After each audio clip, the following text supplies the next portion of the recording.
Harihi Om. Shri Gurubhyo Namaha. These shlokas are recorded by separating the stanza word by word for easy learning. Please share your feedback in the comment.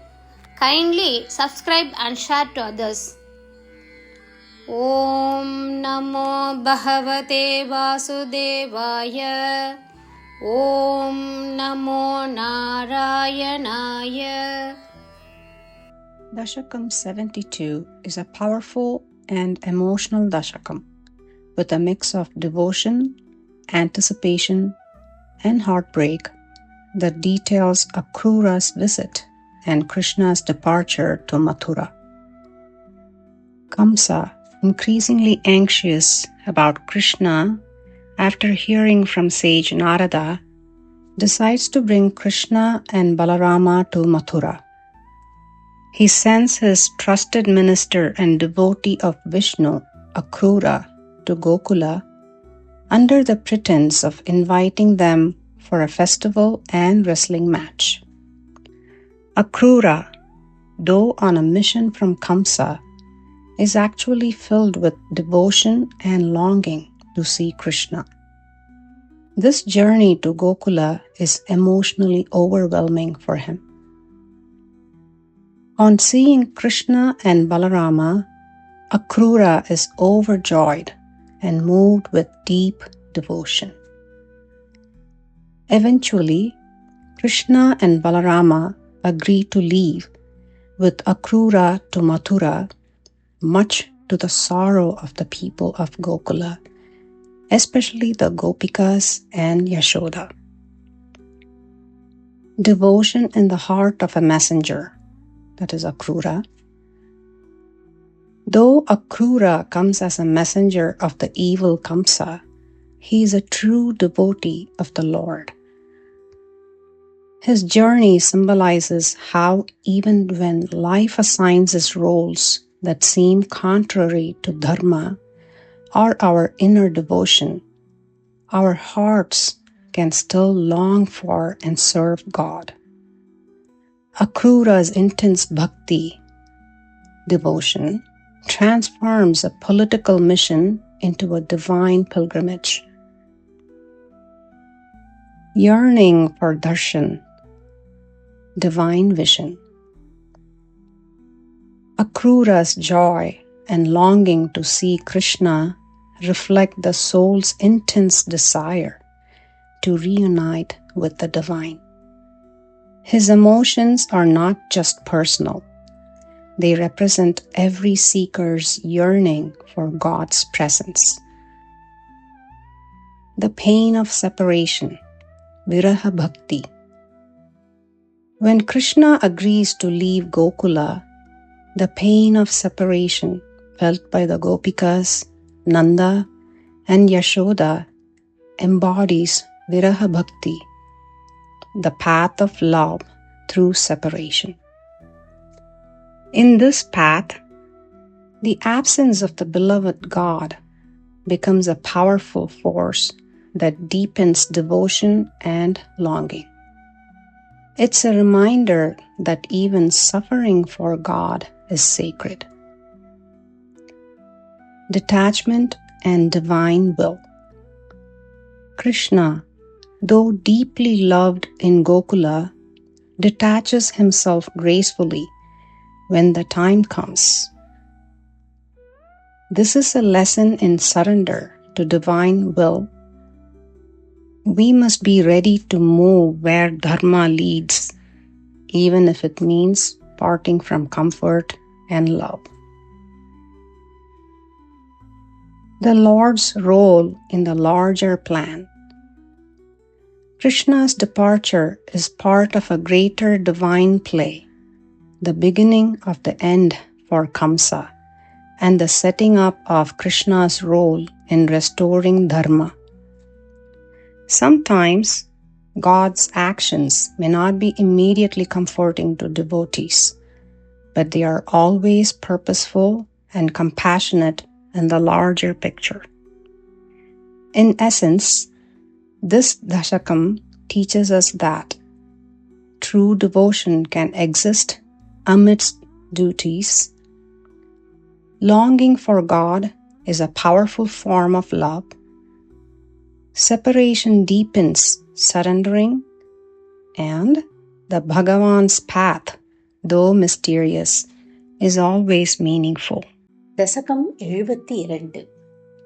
அக்ரூரரின் வருகை மற்றும் கிருஷ்ணரின் மதுராவிற்கு புறப்பாடு. இது ஒரு ஆழமான பக்தி உணர்வும் எதிர்பார்ப்பும் வேதனையும் செறிந்த தசகமாகும். கம்சன் நாரத முனிவரிடம் கிருஷ்ணரை பற்றிய செய்திகளை அறிந்து மேலும் கலக்கமடைகின்றான். அவர் கிருஷ்ணர் மற்றும் பலராமரை மதுராவுக்கு அழைத்து வரும் திட்டத்தை வகிக்கிறான். இந்த முயற்சிக்காக விஷ்ணு பக்தரான தன் நம்பிக்கையான அமைச்சரும் தூதருமான அக்ரூரரை ஒரு திருவிழா மற்றும் மல்யுத்த நிகழ்ச்சிக்கு அழைப்பதெனும் பெயரில் கோகுலத்துக்கு அனுப்புகிறான். அக்ரூரர் தாம் கம்சனின் தூதராக இருந்தாலும் உண்மையில் பரம பக்தனாகவே பகவானை காணும் ஆவலோடு இந்த பயணத்தை மேற்கொள்கிறார்.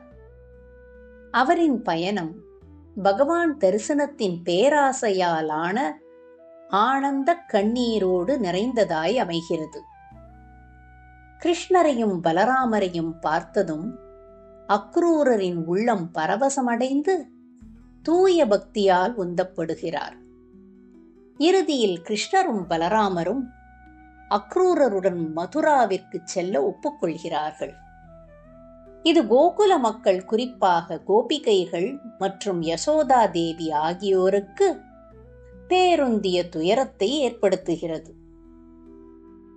தூதனின் உள்ளத்தில் பக்தி. அக்ரூரர் தன் வேடத்தில் ஒரு தூதராக வந்தாலும் அக்ரூரர் ஒரு உண்மையான பக்தரே. இவர் இப்பயணத்தின் மூலம் வாழ்க்கையில் நாம் எடுக்கும் கடமைகள் பக்திக்கு விரோதமாக இருந்தாலும் நம் உள்ளம் பகவானை நோக்கி எப்போதும் காதலோடு திரும்பிச் செல்ல முடியும் என்பதை காட்டுகிறார். அக்ரூரரின் துடிப்பும் பற்று மிக தெளிவான ஒரு பக்தி பயணமாக இதை உயர்த்துகிறது. தரிசனத்தின் ஆவல், பகவான் காணும் பேராசை. அக்ரூரரின் ஆழமான சந்தோஷமும் எதிர்பார்ப்பும் ஒரு சாதாரண காதலாக இல்லாமல் ஒவ்வொரு பக்தனும் தெய்வீகத்துடன் ஒன்றியாக விரும்பும் அதீத ஆசையை பிரதிபலிக்கிறது. பிரிவின் வேதனை, விரக பக்தி. கிருஷ்ணர் கோகுலத்தை விட்டு செல்ல சம்மதித்த போது யசோதா, நந்தர், கோபிகைகள் ஆகியோர் அனுபவித்த வேதனை விரக பக்தியின் மிக சிறந்த எடுத்துக்காட்டாக அமைகிறது.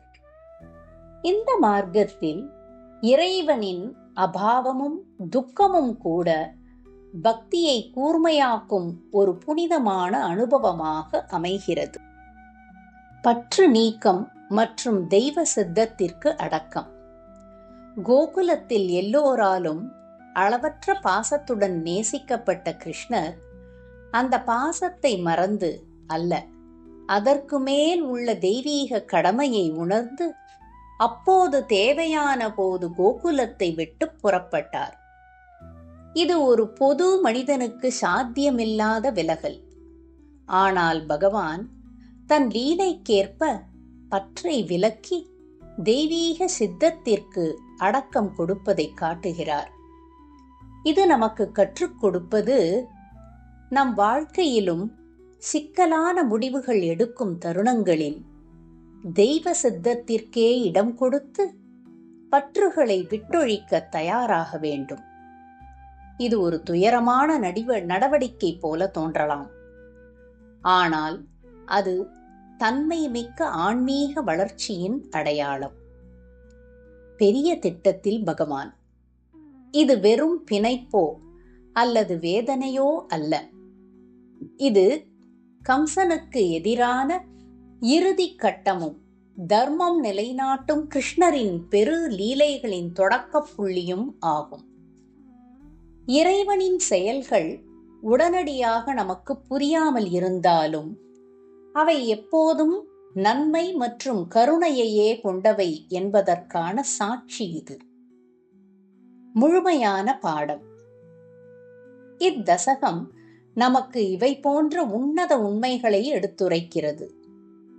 உண்மையான பக்தி கடமைகளுக்குள் கூட வாழும். பகவானை விரும்புவது ஒரு உயர்ந்த காதல் வடிவமாகும். பிரிவின் வலி பக்தியை ஆழமாக்கும். இறைவனின் பாதை எப்போதும் അർത്ഥമുള്ളതായി ദശകം 72 അക്രൂരന്റെ സന്ദർശനവും കൃഷ്ണന്റെ മധുരയാത്രയും. ഈ ദശകം അതീവ ശക്തവും അതേസമയം വികാരഭരിതവുമാണ്. പ്രതീക്ഷയുടെയും ഭക്തിയുടെയും വിരഹവേദനയുടെയും ഒരു മിശ്രിത അന്തരീക്ഷമാണ് ഈ ദശകം നമുക്ക് നൽകുന്നത്. നാരദമുനിയിൽ നിന്നുള്ള വിവരങ്ങൾ ഉൾക്കൊണ്ട് കംസൻ കൂടുതൽ ചിന്തിച്ച് കൃഷ്ണനെ പറ്റി വ്യാകുലനാകുന്നു. അതുകൊണ്ട് കൃഷ്ണനെയും ബലരാമനെയും മധുരയിലെത്തിക്കാൻ കംസൻ ആലോചിക്കുന്നു. വിഷ്ണുഭക്തനായ തൻ്റെ വിശ്വസ്ത ദൂതൻ അക്രൂരനെ ഉത്സവത്തിനും മല്ലയുദ്ധത്തിനും ക്ഷണിക്കാൻ എന്ന വ്യാജേന ഗോകുലത്തിലേക്ക് അയക്കുന്നു.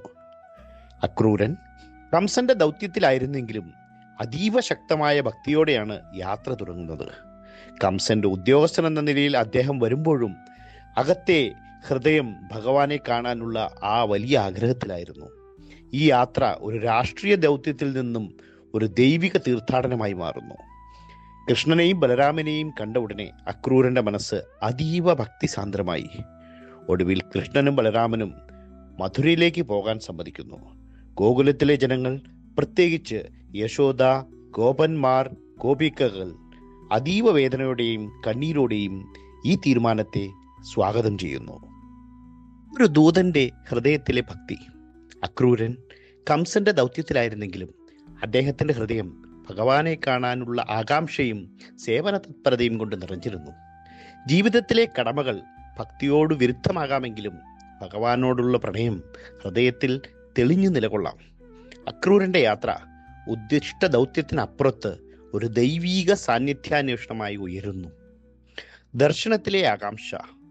അക്രൂരന്റെ സന്തോഷം കൃഷ്ണനെ കാണുന്നതിലൂടെ സാക്ഷാത്കാരമായി മാറുന്നു. ഈ സന്തോഷം വ്യക്തിപരമായതല്ല, ഓരോ ഉപാസകന്റെയും അനുകൂലമായ ആത്മാർത്ഥതയാണ് അതിലൂടെ പ്രതിഫലിക്കുന്നത്. വിരഹഭക്തി. കൃഷ്ണൻ ഗോകുലം വിട്ടുപോകുന്ന സമയത്ത് യശോദയും നന്ദനും ഗോപികമാരും അനുഭവിച്ച ആ വ്യഥ വിരഹഭക്തിയുടെ മഹത്തായ ഉദാഹരണമാണ്. ദൈവസാന്നിധ്യത്തിന്റെ അഭാവം പോലും ഭക്തിയെ കൂടുതൽ ആഴപ്പെടുത്തുന്ന ഒരു പവിത്രമായ അനുഭവം ആകുന്നതാണ്. സമർപ്പണവും ദൈവിക ഇച്ഛയും. കൃഷ്ണൻ ഗോകുലത്തിലെ എല്ലാവരും വലിയ സ്നേഹത്തോടെയും അടുപ്പത്തോടെയും തങ്ങളിലേക്ക് വലിച്ചു നിർത്തുമ്പോഴും അദ്ദേഹം ദൈവിക ചിന്തനത്തിന്റെ ഭാഗമായി സ്നേഹത്തിലൂന്നിയ മായയെ വിട്ടുനിൽക്കാൻ തയ്യാറാകുന്നു. ഇത് നമ്മളെ പഠിപ്പിക്കുന്നത് ധർമ്മത്തിന് വഴങ്ങുന്നതാണ് യഥാർത്ഥ സമർപ്പണം. ദൈവത്തിന്റെ വലിയ ലീല. കൃഷ്ണന്റെ യാത്ര ഒരു ചെറിയ സംഭവം മാത്രമല്ല, കംസന്റെ വധത്തിനുള്ള തുടക്കവുമാണത്. അതുകൊണ്ടുകൂടി ഭഗവാൻ ധർമ്മസ്ഥാപനത്തിന് ഒരുക്കം ആരംഭിക്കുന്നു. ദൈവത്തിന്റെ പ്രവൃത്തികൾ പലപ്പോഴും നമ്മളെ വേദനിപ്പിച്ചാലും അവയിൽ കരുണയും ദൂഷ്യഹീനവുമായ ദൈവിക ഉദ്ദേശവുമുണ്ട്. സാരം. ഈ ദശകം നമ്മളെ പഠിപ്പിക്കുന്നു, കടമകൾക്കിടയിലും യഥാർത്ഥ ഭക്തി നിലനിൽക്കും. ദൈവദർശനത്തിന് വേണ്ടുന്ന ആകാംക്ഷ മഹത്തായ പ്രേമമാണ്. വിരഹം ഭക്തിയെയും സമർപ്പണത്തെയും ആഴപ്പെടുത്തുന്നു. ദൈവത്തിന്റെ പാത എപ്പോഴും അർത്ഥവത്തും കരുണാപൂർണവുമാണ്. When Kamsa heard from Narada that you, O Lord, who rest on the serpent king, were living in Vraja, he became very frightened. He called Akrura, the son of Gandhini, and sent him to you, pretending it was to invite you to the festival for worshipping the bow. ஸ்லோகம் 1. பாம்பு ராஜாவான ஆதிசேஷன் மீது அமர்ந்திருக்கும் பகவானே, நீ விரஜத்தில் வசித்து வருகிறாய் என்று நாரதர் மூலம் கேள்விப்பட்ட கம்சன் மிகவும் பயந்து காந்தினியின் மகனான அக்ரூரரை அழைத்து, வில்லை வழிபடும் பண்டிகையை காண உன்னை கூட்டி வரவேண்டும் என்ற பெயரில் உன்னிடம் அனுப்பினான். നാഗരാജാവായ ആദിശേഷനിൽ ശയനം ചെയ്യുന്ന മഹാപ്രഭുവെ, നീ ഇത്തരത്തിൽ വസിക്കുന്നവനാണെന്ന് നാരദർ വഴിയായി അറിഞ്ഞ കംസന് ഉള്ളിൽ അതിയായ ഭയം തോന്നി. അവൻ ഗന്ധിനിയുടെ പുത്രനായ അക്രൂരനെ വിളിച്ച് വില്ലുപൂജാ മഹോത്സവം കാണുവാൻ ക്ഷണിക്കാനെന്ന നാട്യത്തിൽ നിന്നെ സമീപിക്കാനായി അയച്ചു. ശ്രീമൻ നാരായണീയം ദശകം 72 ശ്ലോക 1. कंसः अथ नारदगिरा. कंसः अथ नारदगिरा. कंसोऽथ नारदगिरा. कंसोऽथ नारदगिरा. कंसोऽथ नारदगिरा. व्रजवासिनं त्वां. व्रजवासिनं त्वां. व्रजवासिनं त्वां. कंसोऽथ नारदगिरा. व्रजवासिनं त्वां. कंसोऽथ नारदगिरा. व्रजवासिनं त्वां. कंसोऽथ नारदगिरा. व्रजवासिनं त्वाम्. आकर्ण्य दीर्णहृदयः. आकर्ण्य दीर्णहृदयः. आकर्ण्य दीर्णहृदयः. स हि गान्धिनेयम्. स हि गान्धिनेयम्. स हि गान्धिनेयम्. आकर्ण्य दीर्णहृदयः. स हि गान्धिनेयम्. आकर्ण्य दीर्णहृदयः. स हि गान्धिनेयम्. आकर्ण्य दीर्णहृदयः. स हि गान्धिनेयम्. कंसोऽथ नारदगिरा. व्रजवासिनं त्वाम्. आकर्ण्य दीर्णहृदयः. स हि गान्धिनेयम्. कंसोऽथ नारदगिरा. व्रजवासिनं त्वाम्. आकर्ण्य दीर्णहृदयः. स हि गान्धिनेयम्. कंसोऽथ नारदगिरा. व्रजवासिनं त्वाम्. आकर्ण्य दीर्णहृदयः. स हि गान्धिनेयम्. आहूय कार्मुक मखः. आहूय कार्मुक मखः. आहूय कार्मुक मखः. छलतः भवन्तं. छलतः भवन्तं. छलतो भवन्तं. छलतो भवन्तं. छलतो भवन्तं. आहूय कार्मुक मखश्चलतो भवन्तं. आहूय कार्मुक मखश्चलतो भवन्तं. आहूय कार्मुक मखश्चलतो भवन्तं. आनेतुम् एनम्. आनेतुम् एनम्. आनेतुमेनम्. आनेतुमेनम्. आनेतुमेनम्. अहिनोत् अहिनाथशायिन्. अहिनोत् अहिनाथशायिन्. अहिनोदधिनाथशायिन्. अहिनोदहिनाथशायिन्. अहिनोदहिनाथशायिन्. आनेतुमेनम् अहिनोदहिनाथशायिन्. आनेतुमेनम् अहिनोदहिनाथशायिन्.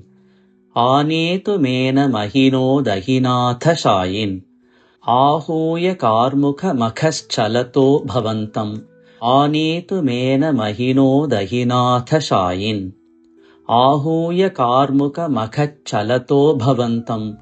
आनेतुमेनम् अहिनोदहिनाथशायिन्. आहूय कार्मुक मखश्चलतो भवन्तम्. आनेतुमेनम् अहिनोदहिनाथशायिन्. कंसोऽथ नारदगिरा. व्रजवासिनं त्वाम्. आकर्ण्य दीर्णहृदयः. स हि गान्धिनेयम्. आहूय कार्मुक मखश्चलतो भवन्तम्. आनेतुमेनम् अहिनोदहिनाथशायिन्. कंसोऽथ नारदगिरा. व्रजवासिनं त्वाम्. आकर्ण्य दीर्णहृदयः. स हि गान्धिनेयम्. आहूय कार्मुक मखश्चलतो भवन्तम्. आनेतुमेनम् अहिनोदहिनाथशायिन्. कंसोऽथ नारदगिरा. व्रजवासिनं त्वाम्. आकर्ण्य दीर्णहृदयः. स हि गान्धिनेयम्. आहूय कार्मुक मखश्चलतो भवन्तम्. आनेतुमेनम् अहिनोदहिनाथशायिन्. कंसोऽथ नारदगिरा. व्रजवासिनं त्वाम्. आकर्ण्यदीर्णहृदयः स हि गान्धिनेयम् आहूय कार्मुकमखच्छलतो भवन्तम् आनेतुमेन महिनो दहिनाथशायिन् कंसोऽथ नारदगिरा व्रजवासिनं त्वाम् आकर्ण्यदीर्णहृदयः स हि गान्धिनेयम् आहूय कार्मुकमखच्छलतो भवन्तम् आनेतुमेन महिनो दहिनाथशायिन् कंसोऽथ नारदगिरा व्रजवासिनं त्वाम् आकर्ण्यदीर्णहृदयः स हि गान्धिनेयम् आहूय कार्मुकमखच्छलतो भवन्तम् आनेतुमेन महिनो दहिनाथशायिन्